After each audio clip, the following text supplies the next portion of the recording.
My name is Zektar, and I am a Vorthak. My species has always prided itself on military precision and tactical superiority. We have conquered 17 star systems and brought order to countless worlds through our disciplined approach to warfare. When the Galactic Defense Coalition announced they were accepting alien volunteers to fight alongside human forces, I saw it as an opportunity to study these newcomers who had somehow earned a place among the established powers. The humans had only been part of galactic society for 37 standard cycles. Yet they had already gained a reputation that made even veteran warriors like myself curious. Some called them reckless. Others whispered they were dangerous in ways that defied conventional military doctrine. I decided to see for myself what made these bipedal mammals so noteworthy. The recruitment station on Kepler Station buzzed with activity. Representatives from dozens of species filled out forms and underwent medical examinations. I stood in line behind a massive Krillian whose 4 arms kept fidgeting nervously, and in front of a sleek Silurian whose scales shifted colors with anxiety. Everyone seemed on edge, which struck me as odd for supposedly experienced soldiers. When I reached the human recruitment officer, I expected the usual battery of tests and psychological evaluations. Instead, the human simply looked at my service record, nodded, and stamped my application approved.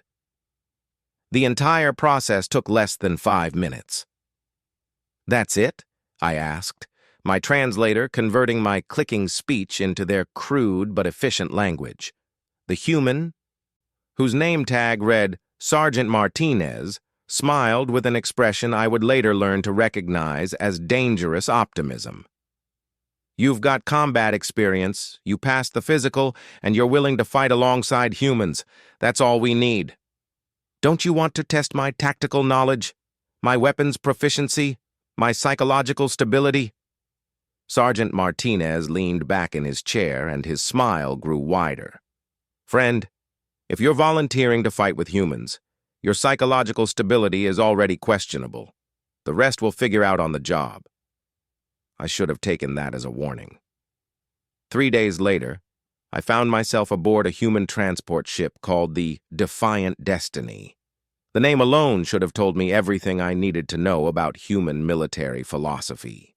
The ship was cramped, noisy, and seemed to vibrate at frequencies that made my sensory organs ache.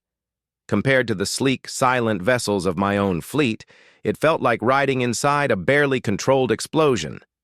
My bunk was in a section with other alien volunteers. There was Crix, a Malarian whose tentacles constantly dripped nervous mucus, and Thorak, a stone-skinned granite who rarely spoke but whose eyes held the weariness of someone who had seen too much combat. We were joined by 17 other species, all of us curious about what we had gotten ourselves into. The human crew treated us with casual friendliness that seemed almost insulting at first. They didn't bow or show the formal respect I was accustomed to receiving as a decorated Vorthak officer. Instead, they clapped us on the backs, shared their food, and told jokes that often made no sense but somehow still made us laugh. Private Johnson, a young human with bright eyes and an easy smile, became our unofficial guide. He showed us around the ship with the enthusiasm of someone giving a tour of his childhood home. "This here's the mess hall," he said, gesturing to a cramped room filled with tables and the overwhelming smell of human food. "Fair warning, the coffee's strong enough to strip paint and nobody knows what's actually in the protein bars, but they'll keep you going." Crix's tentacles curled in disgust. "How do you maintain nutritional standards with such primitive food preparation?" Johnson grinned. "Primitive? This stuff's been keeping humans alive in impossible situations for generations. Sometimes simple works better than sophisticated." He led us to the weapons bay, where row after row of human armaments hung in neat racks. I examined them with professional interest, noting their crude but robust construction. Everything was built to be field-stripped, repaired with basic tools, and operated under the worst possible conditions. "These designs are inefficient," I observed, running my claws over a projectile weapon. The energy output could be increased by 30% with a simple modification to the firing chamber. Maybe, Johnson agreed cheerfully. But can your improved version work after being buried in mud for 3 days, dropped from a transport, and used to dig trenches? Because this beauty can. The weapon felt heavy and solid in my hands, unlike the elegant energy weapons my people preferred. There was something unsettling about its simple brutality, as if it had been designed by beings who expected everything to go wrong and prepared accordingly. That night, as we settled into our bunks, the ship's intercom crackled to life. A voice with a distinctly human accent filled the compartment. "Attention all personnel. This is Captain Rodriguez. In 18 hours, we'll reach the Zerion system, where we'll be joining the defense of the mining colonies. Intelligence reports heavy Skarn activity in the region. For those of you who haven't fought the Skarn before, they're 8-foot-tall insectoid warriors with natural armor plating and a tendency to fight until every last one of them is dead.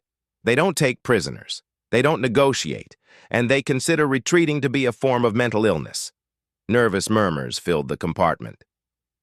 The Skarn were legendary for their ferocity and had conquered more systems than any other hostile species. The captain's voice continued, maintaining the same conversational tone. "The good news is, we've dealt with them before. The bad news is, it's never easy. Get some rest, check your gear, and remember that tomorrow we're going to show these bugs why the galaxy should think twice before messing with human space." The intercom clicked off, leaving us in darkness with our thoughts. 8-foot armored insects, Thorak rumbled, his stone-like voice carrying through the quiet. "I have fought the Skarn twice before. Both times, my unit suffered 70% casualties." Crix's tentacles writhed anxiously. "Perhaps we should request assignment to a rearguard position? Surely the humans will understand that we need time to adapt to their combat methods." I found myself thinking about the weapon Johnson had shown me. Simple, brutal, reliable. "I think," I said slowly, "that the humans don't believe in rearguard positions." The next morning brought chaos that no amount of military training had prepared me for. The alarm klaxons woke us before dawn, and immediately human crew members were moving through the ship with organized urgency that bordered on controlled panic. "Rise and shine, volunteers!" Sergeant Martinez's voice boomed through our compartment. "Breakfast in 10 minutes, briefing in 20, and combat deployment in 2 hours. Welcome to the human way of war." The briefing room was packed with both human soldiers and alien volunteers. Captain Rodriguez stood at the front, pointing to a holographic display that showed the Zerion system in detail. "The Skarn have established a beachhead on Zerion Prime," she explained, her voice carrying the calm authority of someone who had done this many times before. "They've overrun the primary mining facility and are using it as a staging ground for further expansion. Our job is simple. We go in, we dig them out, and we make sure they can't use this system as a launching point for attacks on civilian populations." A Malarian volunteer raised a tentacle. "Captain, surely a siege would be more appropriate? Starve them out rather than risk a direct assault?" Several humans in the room exchanged glances, and I caught that same dangerous smile I had seen on Sergeant Martinez's face back at the recruitment station. "The thing about the Skarn," Captain Rodriguez said, "is that they're excellent at building defensive positions. Give them time, and they'll turn that facility into a fortress that would take months to crack. We don't have months. More importantly, every day we wait is another day they're sending signals back to their fleet, calling for reinforcements." She gestured to the tactical display, highlighting enemy positions.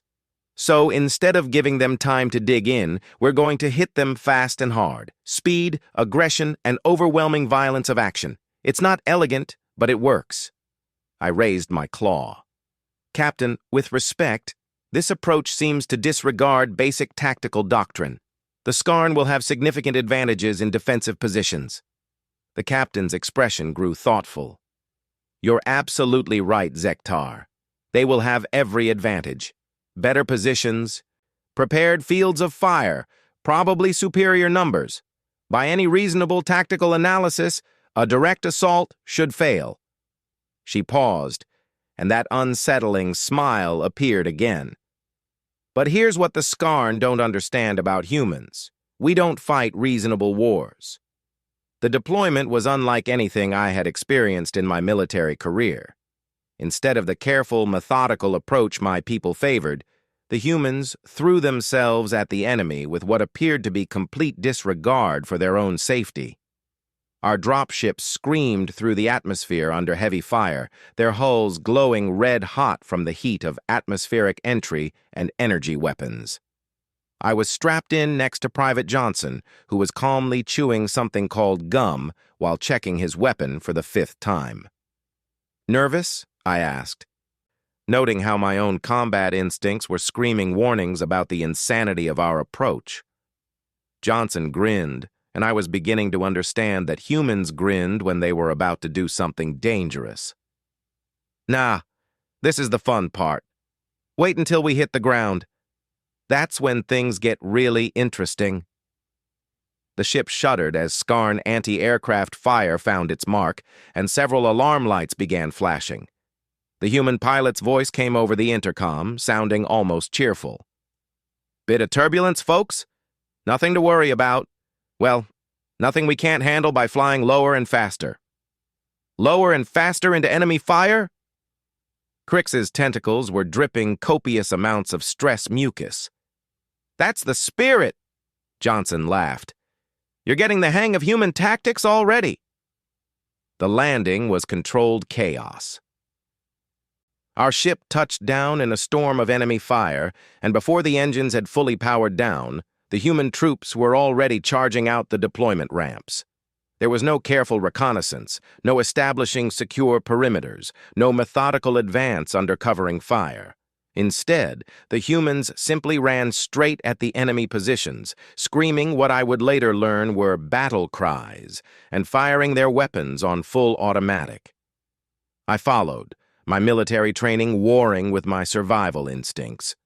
Everything about the situation violated tactical doctrine, yet somehow the humans made it work. They moved with a coordination that seemed telepathic, covering each other's advances and finding cover where none should have existed. The Skarn, for all their reputation as fierce warriors, seemed genuinely shocked by the human approach. I watched through my weapon's scope as the insectoid defenders tried to respond to enemies who refused to behave predictably. "Covering fire on the left flank," Sergeant Martinez shouted, and immediately 3 humans turned their weapons toward a Skarn position that hadn't even revealed itself yet. "How did he know?" I called to Johnson, who was running alongside me. "Martinez has been fighting bugs for 6 years, Johnson replied without breaking stride. "He thinks like them now, knows where they'll position themselves, how they'll react to pressure. That's the thing about humans. We adapt faster than anyone expects."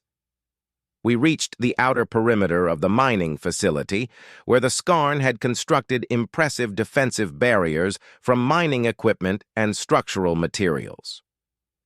Any sane military force would have called for heavy artillery or siege equipment. Instead, Captain Rodriguez stood up in the middle of the firefight and pointed at the barriers. "Bravo, squad. Find me a way through those defenses. Charlie squad, keep their heads down. Alpha squad, see if you can get around to their flank." "Captain," I called over the sound of weapons fire, "shouldn't we call for support? Heavy weapons? Orbital bombardment?" She looked at me with that expression I was learning to dread. "Zektar, by the time support gets here, this fight will be over one way or another. Besides, orbital bombardment would damage the mining equipment, and the colonists will need that to rebuild." "You're worried about mining equipment in the middle of a battle?" "I'm worried about what happens after the battle," she corrected. "Humans fight wars to build peace, not just to win. Sometimes that means doing things the hard way." The assault on the facility lasted 6 hours. 6 hours of constant motion, improvised tactics, and what could only be described as organized mayhem. The humans never stopped moving, never gave the Skarn time to establish coordinated defenses, and never accepted that any position was truly impregnable. I watched Private Johnson scale a 40-foot wall using nothing but determination and a grappling hook made from mining cable. I saw Sergeant Martinez disable a Skarn heavy weapon by throwing his own weapon at it, hard enough to damage the firing mechanism, then picking up a Skarn rifle and using it against its former owners. Most remarkably, I witnessed Captain Rodriguez order a retreat from a heavily defended position, only to circle back and attack the same position from a direction that should have been impossible to approach. "How?" I asked when we regrouped after taking the facility's central complex. "How what?" she replied, reloading her weapon with practiced efficiency. "How did you know that approach would work? How did you coordinate that retreat and flanking maneuver without communications?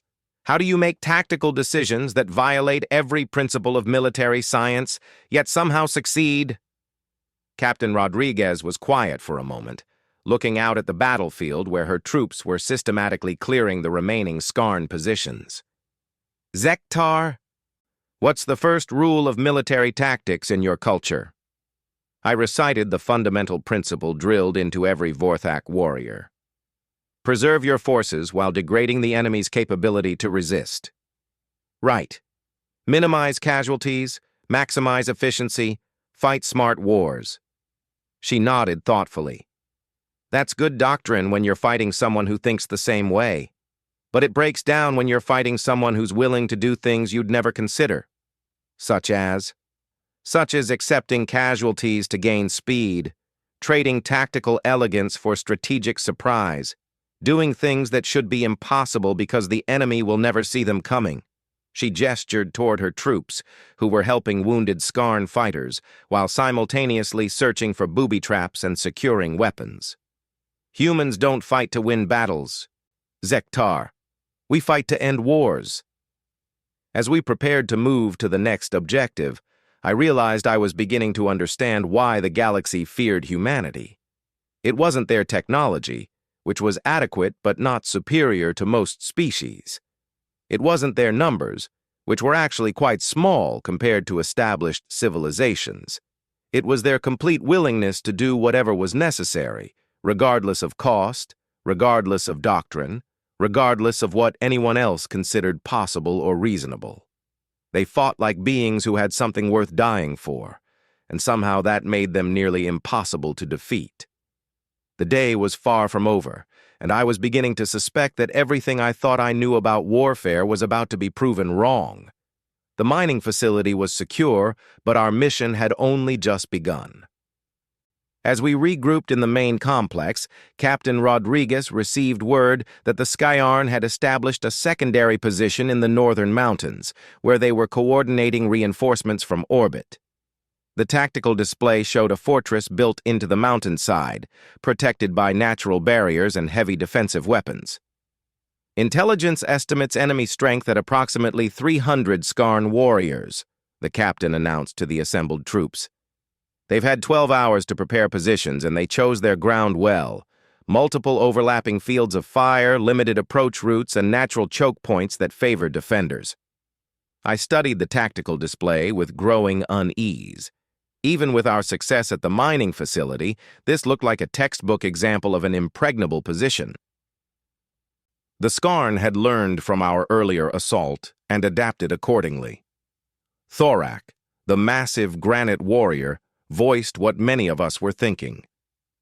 "Captain, this position cannot be taken by direct assault.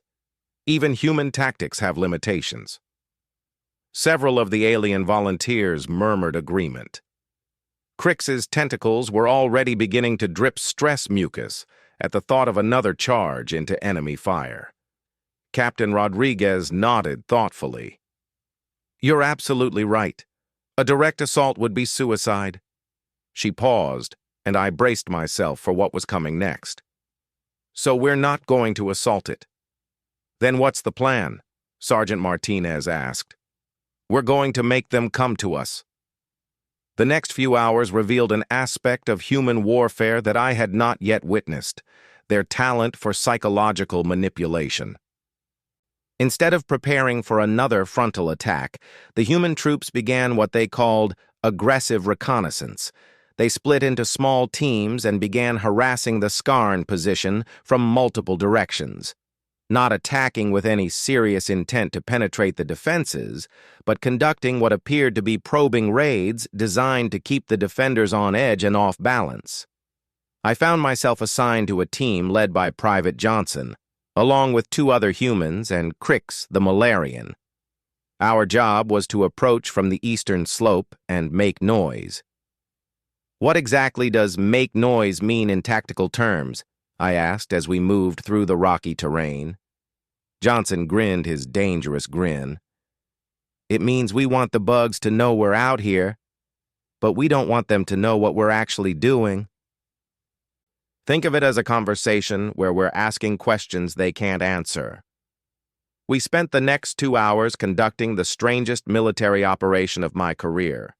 We would move to within weapons range of the Skarn position, fire a few shots, then withdraw before they could respond effectively. Sometimes we attacked from one direction, sometimes another. Occasionally, we would set up what appeared to be a serious assault position, complete with heavy weapons, only to abandon it and move somewhere else. This accomplishes nothing, Crix complained after our 4th feint. We're wasting ammunition and revealing our positions without inflicting meaningful casualties. Are we? Johnson asked, studying the Skarn fortress through his scope. Take a look at their defensive patterns. I focused my enhanced vision on the enemy position and immediately saw what he meant. The Skarn defenders were constantly repositioning themselves, trying to respond to threats that materialized and vanished like shadows. They were reinforcing sections of their perimeter based on our feints, then having to redeploy when we appeared elsewhere. They're exhausting themselves, I realized. More than that, Johnson said. They're making mistakes. See that heavy weapons emplacement on the north face? They moved it twice in the last hour. And look at their patrol patterns. They're predictable now because they're trying to cover too many approaches. As the day wore on, our harassment campaign intensified. Other human teams were conducting similar operations from different positions, creating a web of pressure around the Skarn stronghold, never enough to trigger a major response, but constant enough to prevent the defenders from resting. Then Captain Rodriguez added another element that demonstrated the truly devious nature of human tactical thinking. She began broadcasting messages directly to the Skarn position. This is Captain Rodriguez of the Human Defense Forces. Her voice echoed across the mountainside through powerful speakers. I want to speak with your commanding officer. The response came in the form of energy blasts aimed at our transmission source, but the captain had expected that. She simply moved the speakers and continued broadcasting. I understand you don't want to talk right now, but I thought you should know that we've cut off your supply lines. No more reinforcements are coming from orbit. Your fleet departed the system 3 hours ago. That was news to me, and I saw surprise on the faces of several alien volunteers. I approached Sergeant Martinez, who was monitoring communications. Is that true about their fleet? I asked. Martinez shrugged. Partially. Long-range sensors detected movement in the outer system, but we don't know if they're retreating or repositioning. Could go either way. Then why is the captain telling them their reinforcements are gone? Because even if it's not true now, it might be true by the time this fight is over, and if the Skarn think they're cut off, they might make different tactical decisions. The psychological warfare continued through the night.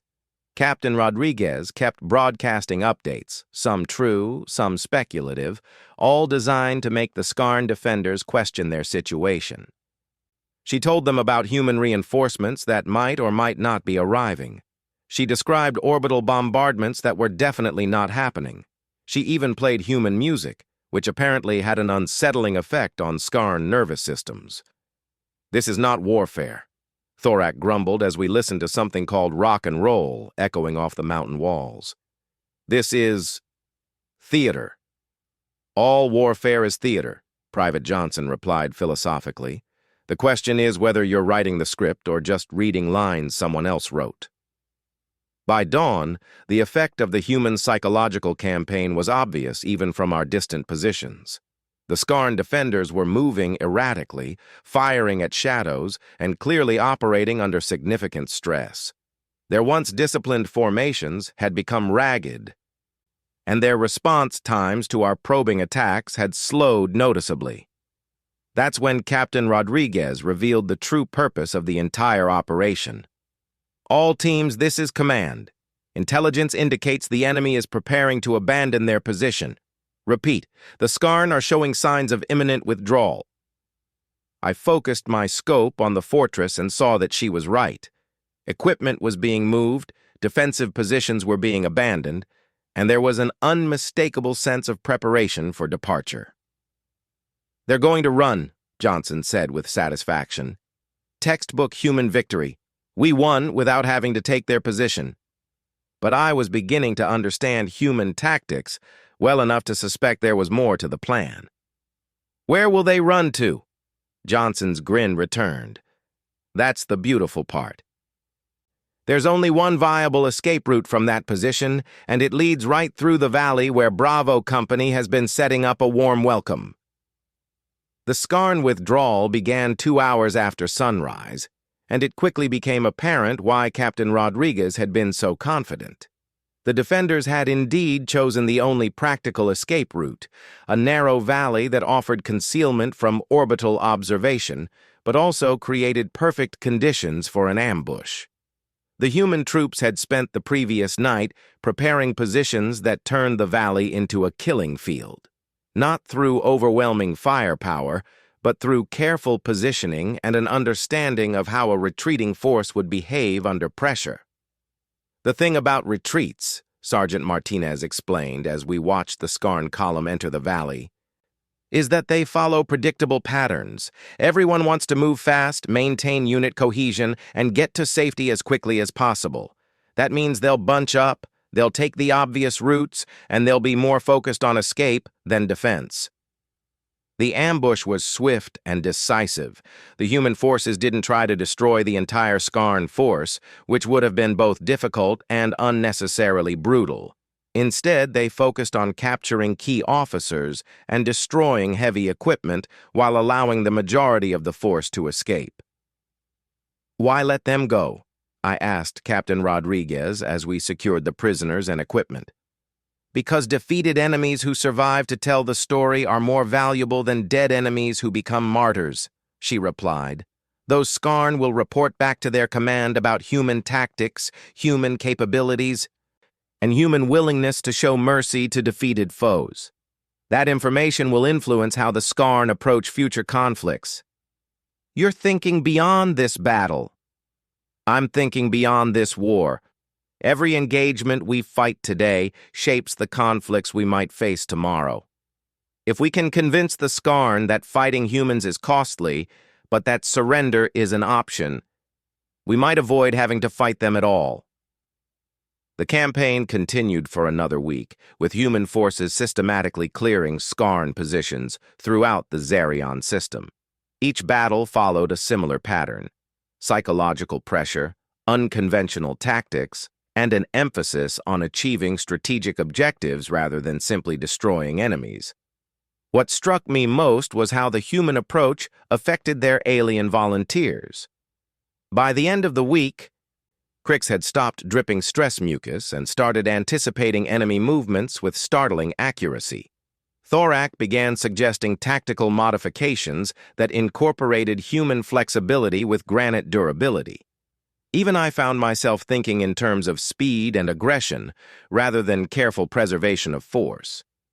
The transformation was most evident during our final engagement, when a Skarn heavy cruiser attempted to break through our orbital perimeter. Instead of calling for human fleet support, Captain Rodriguez asked if the alien volunteers wanted to handle the situation ourselves. "You've learned our methods," she said. "Now let's see how you apply them." The battle plan we developed was pure human doctrine filtered through alien capabilities.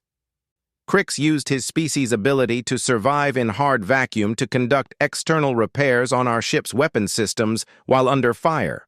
Thorak's natural armor allowed him to operate in sections of the ship that would have been fatal to other species. My own enhanced reflexes and tactical programming, adapted to human-style aggressive maneuvering, proved devastatingly effective against Skarn targeting systems. We disabled the enemy cruiser in less than an hour, using tactics that no single species would have developed independently. The combination of human strategic thinking with alien physical capabilities created possibilities that none of us had previously imagined. As we prepared to return to Coalition space, I found myself in the ship's observation lounge with several other alien volunteers. We were supposedly debriefing from the mission, but the conversation had taken a more philosophical turn. "I understand now why they're feared," Crix said, his tentacles moving in patterns that indicated deep thought. "It's not their technology or their numbers. It's their refusal to accept limitations."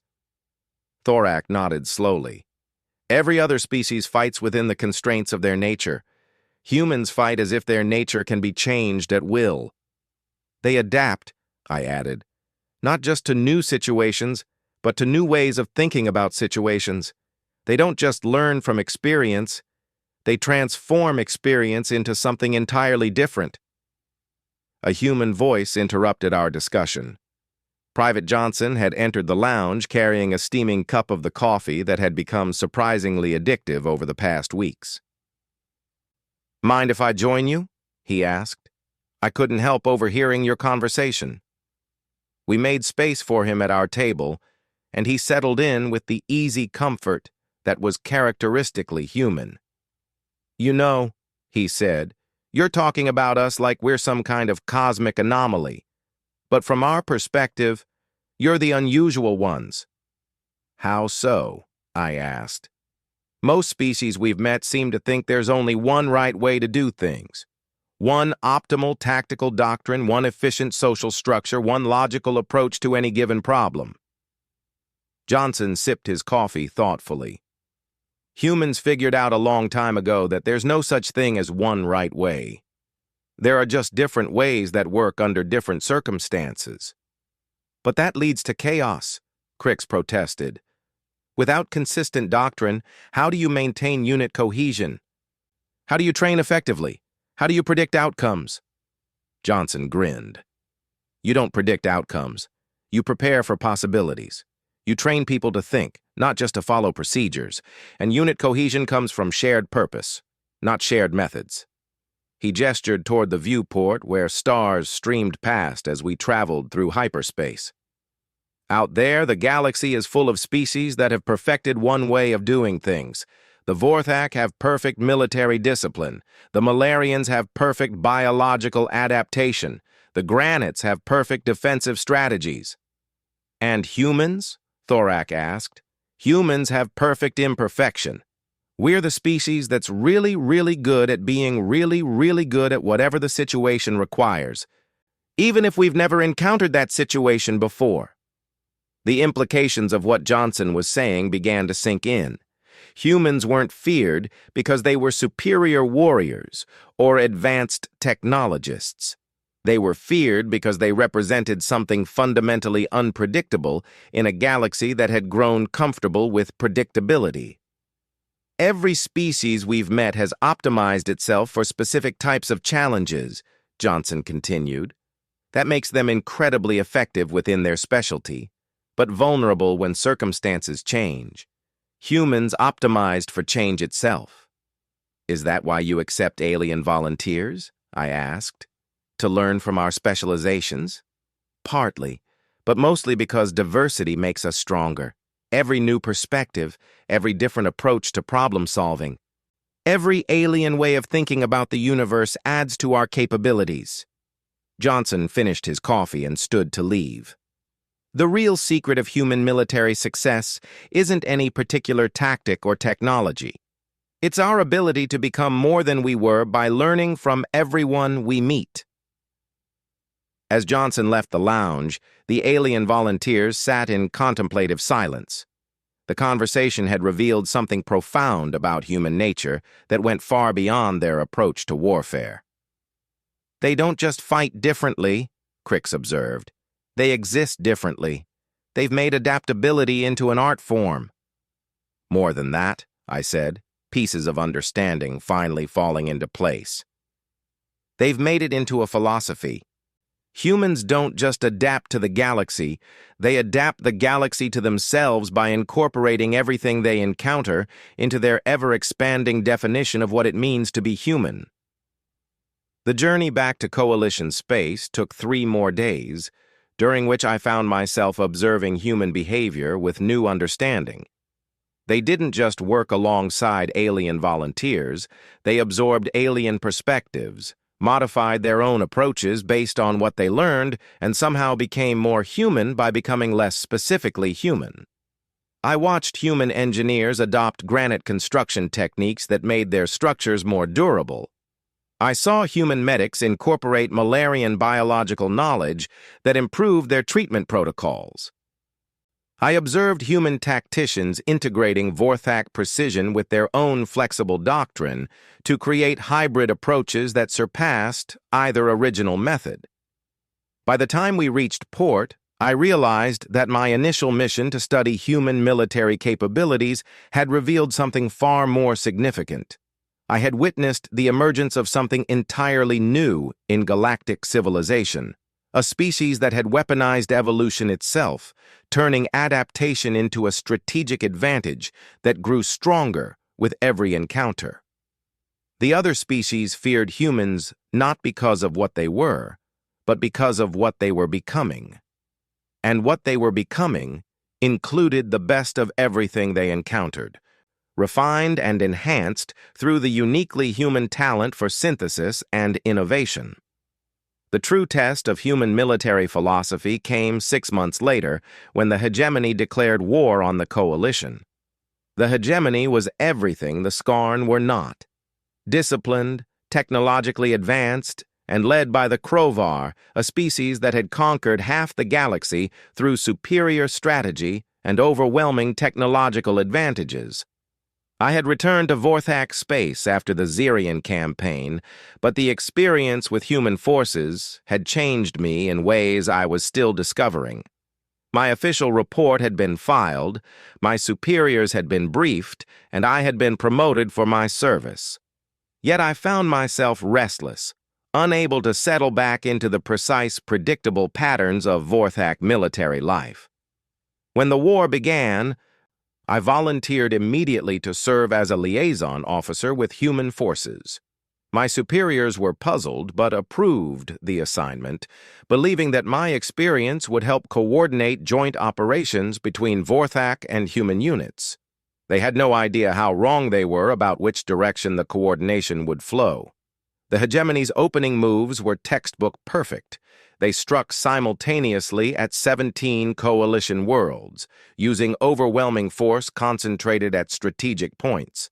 Their fleets moved with mechanical precision, their ground forces advanced according to doctrine that had proven successful for centuries, and their war aims were clearly defined and efficiently pursued. By any reasonable military analysis, the coalition should have been overwhelmed within weeks. Instead, the humans did something that defied every principle of conventional warfare. They dispersed their forces. "Are you insane?" Admiral Thexatar of the Vorthak fleet demanded during the emergency strategy session. "The hegemony is concentrating force at key systems, and you want to scatter our defenses across hundreds of worlds?" General Patricia Huang, the human commander of coalition forces, studied the tactical display with that expression I had learned to associate with dangerous human thinking. "Admiral, what's the Krovar's greatest strength?"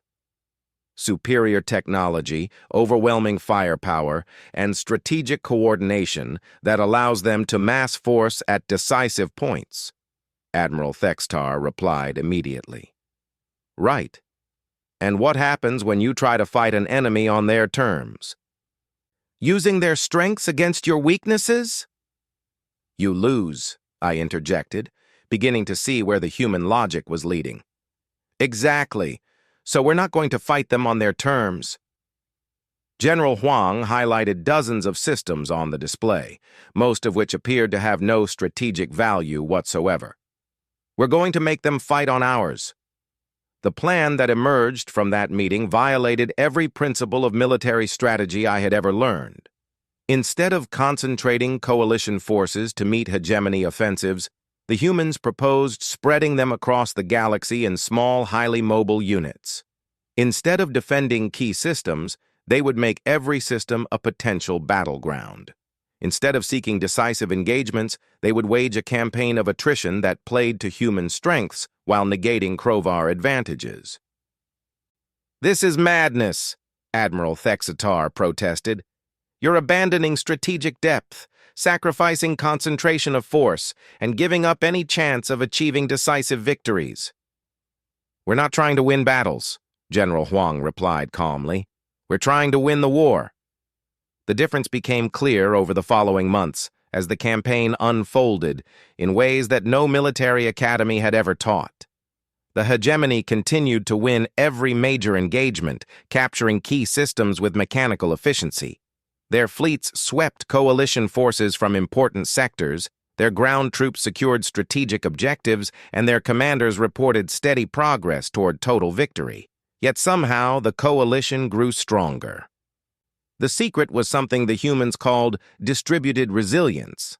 Instead of defending fixed positions that could be overwhelmed by superior force, they created networks of smaller units that could operate independently, but coordinate when necessary. When the hegemony captured a major shipyard, 3 smaller facilities increased production to compensate. When they destroyed a command center, authority seamlessly shifted to backup locations that the enemy hadn't known existed. I experienced this firsthand when my liaison unit was attached to a human rapid response force operating in the Kepler sector. Our mission was to support coalition worlds under hegemony attack, but our methods bore no resemblance to traditional military operations. Instead of a single large fleet moving from crisis to crisis, we operated as part of a network of smaller forces that could converge rapidly when needed or disperse when threatened. Our ships were designed for speed and endurance rather than overwhelming firepower. Our tactics emphasized mobility and unpredictability over tactical elegance. Captain Sarah Chen, who commanded our force, explained the philosophy during one of our planning sessions. "The Krovar expect us to fight like them. Big fleets, major engagements, clear strategic objectives. Every time we do that, we lose, because they're better at that kind of warfare than anyone in the galaxy." "Then how do we win?" asked Commander Veltar, a Silurian officer who had volunteered for human service after his homeworld was occupied. "We don't fight their war," Captain Chen replied. "We make them fight ours." The demonstration of this principle came when the hegemony launched a major offensive against the Deneb system, home to crucial manufacturing facilities. Intelligence indicated that a full Krovar battle fleet was approaching, led by War Commander Thurok, whose tactical genius had never known defeat. By conventional logic, the coalition should have either committed major forces to defend Deneb or abandoned it to preserve assets for more winnable battles. Instead, the humans did something that initially appeared suicidal. They sent our small rapid response force to engage a fleet 10 times our size. "This is not a battle we can win," I warned Captain Chen as we approached the Deneb system. "We will be destroyed without achieving any meaningful objective." Captain Chen smiled with that dangerous optimism that I had learned to both fear and admire. "Zektar, you're still thinking like a Vorthak. You're assuming that destroying Thurok's fleet is our objective." "It isn't?" "Not even close." What followed was the most educational military experience of my career. We engaged the Krovar fleet not to defeat it, but to frustrate it. We hit their supply lines, forced them to deploy defensive screens, and generally made their advance toward Deneb as complicated and time-consuming as possible. Our attacks were never strong enough to inflict serious damage, but they were persistent enough to force the Krovar to respond, Every time they adapted their formation to counter our tactics, we shifted to different approaches. When they brought up heavy escorts to protect their supply ships, we began targeting their communications arrays. When they reinforced their communications, we started mining their preferred travel routes. "We're annoying them," Commander Veltar observed after a week of this guerrilla warfare. "More than annoying them," Captain Chen corrected. "We're changing their timeline. Thurok planned to reach Deneb in 4 days and complete his conquest in another 2. We've already stretched that to 10 days just getting there, and he hasn't even begun the actual assault." "But what does that accomplish? Delay is not victory." Captain Chen gestured to the tactical display, which showed dozens of other engagements throughout the sector. "Look at the bigger picture.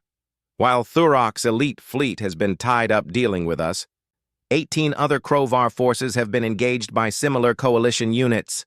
The hegemony's grand offensive, which was supposed to capture 12 systems simultaneously, has turned into 18 separate, prolonged campaigns.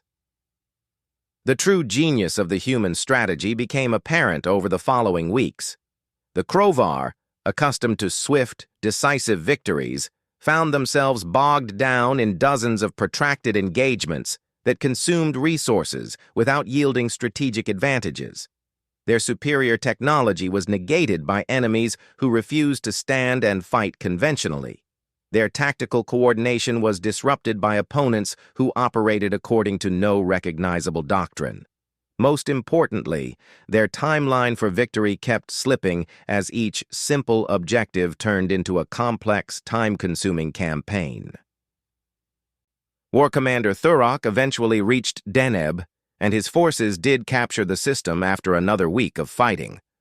By traditional military standards, the hegemony had achieved their objective, but the victory was meaningless. The manufacturing facilities had been evacuated, their equipment relocated to dozens of smaller installations throughout coalition space. The strategic advantages Thurok had expected to gain from capturing Deneb had been distributed across so many locations that destroying them would require 100 separate campaigns. "This is not warfare," Thurok declared in a transmission intercepted by coalition intelligence.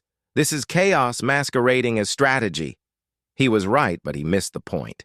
Chaos was exactly what the humans had intended to create. The campaign continued for another year, with the hegemony winning every major battle while somehow losing the war. Their fleets captured system after system, only to find that the strategic value of those systems had been relocated elsewhere. Their ground forces secured objective after objective, only to discover that the objectives had been redesigned to become irrelevant. The turning point came when human forces began incorporating alien capabilities into their distributed strategy. Vorthak precision was used to coordinate simultaneous operations across dozens of systems. Malarian biological adaptability allowed human units to operate in environments where Krovar forces couldn't function. Granite defensive expertise was applied to creating mobile fortifications that could be deployed anywhere in a matter of hours. I watched this integration process firsthand when our rapid response force was reinforced by volunteers from 6 different species. Instead of trying to fit alien capabilities into human tactical doctrine, Captain Chen encouraged each species to contribute according to their natural strengths while adapting to the overall strategic approach. The result was something unprecedented in galactic warfare, a truly multi-species military force that was more than the sum of its parts. Human adaptability provided the foundation, but alien specializations added capabilities that no single species could have developed independently. "We're not just fighting the hegemony anymore," I realized during one of our planning sessions. "We're demonstrating an entirely different model of what galactic civilization could become." Captain Chen nodded thoughtfully. "That's always been the real war, hasn't it? Not between the coalition and the hegemony, but between 2 different visions of how the galaxy should be organized. The hegemony represented the traditional model, species-based empires competing for dominance through superior technology and strategic doctrine. The coalition, under human influence, was evolving into something else entirely, a cooperative network that grew stronger through diversity rather than uniformity. The final phase of the war demonstrated which model was ultimately more sustainable. As the conflict dragged on, hegemony forces found themselves increasingly unable to predict or counter coalition tactics. Every engagement taught the coalition something new about Crovar capabilities, which was immediately shared across the entire network and incorporated into future operations. Meanwhile, the hegemony's rigid command structure prevented them from adapting to the chaotic, distributed nature of the conflict. Their tactical doctrine, perfected over centuries of successful campaigns, became a liability when facing enemies who refused to behave according to established patterns. War Commander Thurok's final transmission before his fleet's withdrawal from Coalition space captured the Crovar dilemma perfectly. How do you defeat an enemy that becomes stronger every time you engage them? How do you impose order on forces that have weaponized disorder itself? The answer, of course, was that you couldn't. The hegemony could win individual battles, capture territory, and achieve tactical objectives, but they could not destroy an adversary that existed as a network rather than a hierarchy. The peace treaty that ended the war was unlike any diplomatic document in galactic history. Instead of clearly defined borders and specific territorial concessions, it established frameworks for ongoing cooperation between species. The hegemony retained control of their core systems, but agreed to participate in coalition trade networks and cultural exchanges. More importantly, they began sending their own volunteers to serve with human forces. I attended the signing ceremony on Earth, humanity's home world. Representatives from dozens of species gathered to witness what many historians would later describe as the beginning of true galactic civilization. Standing in the assembly hall, surrounded by beings whose ancestors had spent millennia competing for dominance, I reflected on how profoundly the human approach to warfare had changed everything. They had not conquered the galaxy through superior force. They had not imposed their will through technological advancement. Instead, they had demonstrated that cooperation was more powerful than competition, that diversity was more valuable than uniformity, and that adaptation was more important than perfection. The fear that other species felt toward humanity had been based on a fundamental misunderstanding. They feared human military capabilities when they should have been awed by human social evolution. Humanity's true weapon was not their ability to wage war, but their ability to transform the very nature of conflict itself. As I prepared to return to Vorthak space as part of the new diplomatic exchange program, I realized that my journey to understand human military methods had revealed something far more profound. I had witnessed the emergence of a new kind of civilization, one that grew stronger through inclusion rather than exclusion, one that solved problems by embracing complexity rather than avoiding it. The galaxy would never be the same, and perhaps that was exactly what it needed. In the end, humanity's greatest victory was not defeating their enemies, but transforming them into something better than they had been before. They had proven that the ultimate strategic superiority came not from perfecting one way of doing things, but from creating frameworks that allowed infinite ways to emerge and evolve. That, perhaps, was why every species in the galaxy had learned to fear them, not because humans were conquerors, but because they were something far more dangerous. They were liberators of potential, revolutionaries of possibility, and architects of a future that no one had dared to imagine. The fear would fade, I knew, replaced by something much more powerful: hope for what the galaxy could become when its species learned to fight not against each other, but against the limitations they had always accepted as inevitable.